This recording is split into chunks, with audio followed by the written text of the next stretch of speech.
līmeņi, jeb levels, ir tā saucamie plāni, kur ir apskatāmi projektu browserī elevationos vai sectionos. Tie ir plāni uz noteiktām atzīmēm, uz kurām pēc tam jūs varat veidot savus modeļus. Plāni ir parametriski un tiem tiek piesaistīti vairāk elementi, kurus jūs veidojat projektā. Tā piemēram jumti, sienas, kolonnas. Šai gadījumā uzspiežot uz kolonnas, es redzu, ka base level un top level, jeb augš un apakš atzīmes tiek piesaistīts nulles līmenim, nulles atzīmes līmenim. Tas līdz ar to nozīmē, ka tie elementi, kas jums Revitā piesaistīti, ir konkrētam līmenim.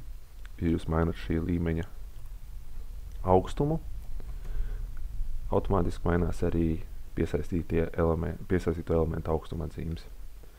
Tātad šajā gadījumā piesaistīt bija augšu un apakšu vienam līmenim, līdz ar to kolona pacēlās par 100 mm. Tālāk parādīšu, kā taisa līmeņus un kādas ir to īpašības. Atvēršu jaunu projektu. Un līmeņiem ir līdzīgas iespējas rediģēt, kā viņi izskatās, kā asīm. Tātad ir burbulīts galā, kas ļauj mainīt to garumu. Tos var gan parādīt gan trīsdimensionāli, gan divdimensionāli, respektīvi vai nu rediģēt vai nu konkrēt šajā elevationā, vai arī visos uzreiz. Uzspiežot uz līmeņa parādās lūzuma simboliņš, kas ļauj pamainīt, piemēram, ja tas traucē augšējam līmenim, nobīdīt to zemāk vai augstāk. Tad arī ir atslēdziņas simbols, kas pieslēdz līmeni pie pārējiem, ja tiek mainīts tā izmērs. Ja to atslēdzot, tad jūs varat individuāli rediģēt līmeņa izmēru un to nobīdot atkal pa vertikāli, tas tiek nolakots pie pārējiem. Ir iespējams arī noslēpt līmeņa burbulīšu nosaukumus. To izdarīt šādā veidā. Ir arī iespējams izveidot jaunu tipu, kur nav redzams šis burbulīts. Un, lai mainītu līmeņa nosaukumu, to ir iespējams darīt vairākos veidos. Viens ir, klikojot tieši uz līmeņa, ierakstīt jaunu nosaukumu.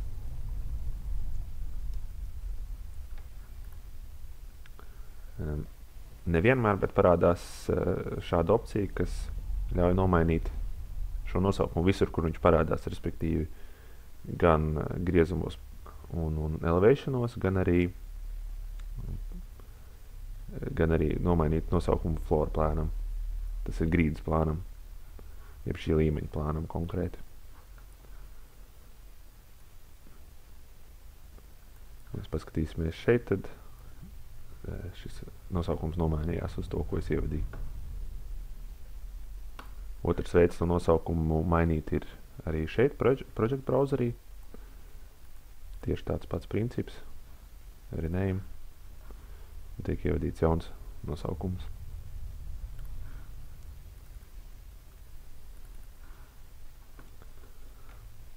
Lai mainītu līmeņa augstumu, tāpat kā nosaukumu, to var izdarīt uzspiežot uz šī teksta parametra, jeb augstuma parametra, un ievadīt jaunu atzīmi.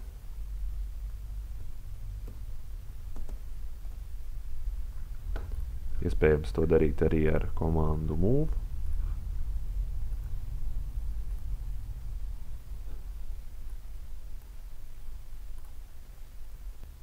Lai izveidotu jaunu līmeni, arī ir vairāk varianti. Vienkāršākais ir to vienkārši pārkopēt.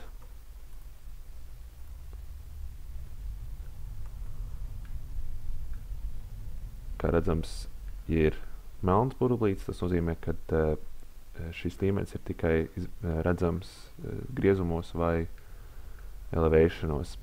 Ja šo līmeni grib pievienot arī kā floor plānu, jeb grīdas plānu, tad tas ir jāizdara caur View, Plan Views. Šeit izvēlamies kādu plānu mēs gribam floor plan, tas būs arhitektūras plāns.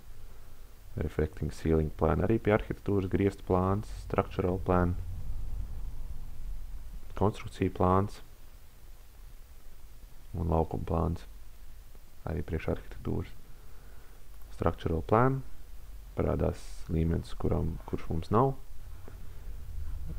Project browserī spiežam OK un šeit pievienosies mums jaunais līmenis. Otrs veids ir izvēlēties caur Architecture un Level. Un pie šīs funkcijas uzreiz jau parādās iespēja izveidot plānu. To var izveidot vienkārši velkot līniju. Vai arī izvēlēties Pick Lines funkciju un ievadot, piemēram, kaut kādu offsetu, jeb nobīdi no izvēlētās līnijas. Izveidot jaunu plānu šādā veidā. Leveliem, līmeņiem ir iespējams regulēt, cik daudz jūs redzat šajā plānā. Tā, piemēram, atverot plānu, to iespējams izdarīt ir ar dubultu klikšķi uz zilo riņķīti. Plāns bija apakš B. Es izveidošu pāris kolonnas. Tālāk. Atverot skatu no sāna.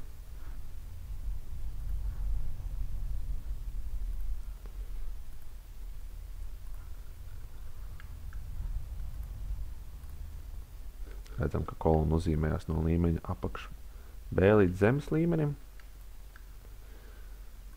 Pamainīsim šo pieslēgumu augšu uzliksim līdz kādam no augšējiem līmeņiem un apakšu pieslēgsim, piemēram, pie 0 līmeņa atzīmes. Tā redzam, ka līmenī apakš B šīs kolonas vairs nav redzamas, tomēr to iespējams ir mainīt, koriģējot view range, jeb skata diapazonu. Uzspiežot edit, šeit parādās opcijas, cik daudz jūs redzat. Tā, piemēram, augšas līmeni pamainīsim uz kādu no augšējiem līmeņiem un griezumu plakni pamainīsim. Piemēram, ja mēs šeit redzam, kad starpība no apakš B līmeņa līdz 0 atzīmē 2,5 metri, griezumu plakni uzliksim, piemēram, 3000 mm, ja 500 mm augstāk par 0 atzīmi.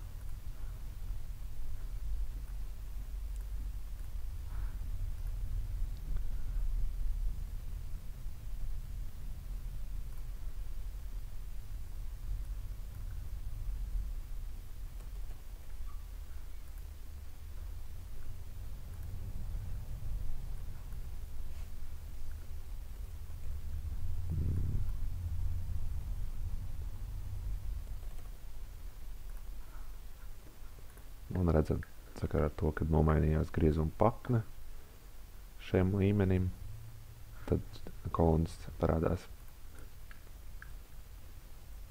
rasējums noformējot. Parasti griezumos un elevationos šīs augstuma atzīmes es noslēpju un izmantoju spot elevationu, jeb punkta augstuma atzīmi, kas atbilst vairāk tam, kā būtu jāizskatās augstuma atzīmē griezumā vai elevationā.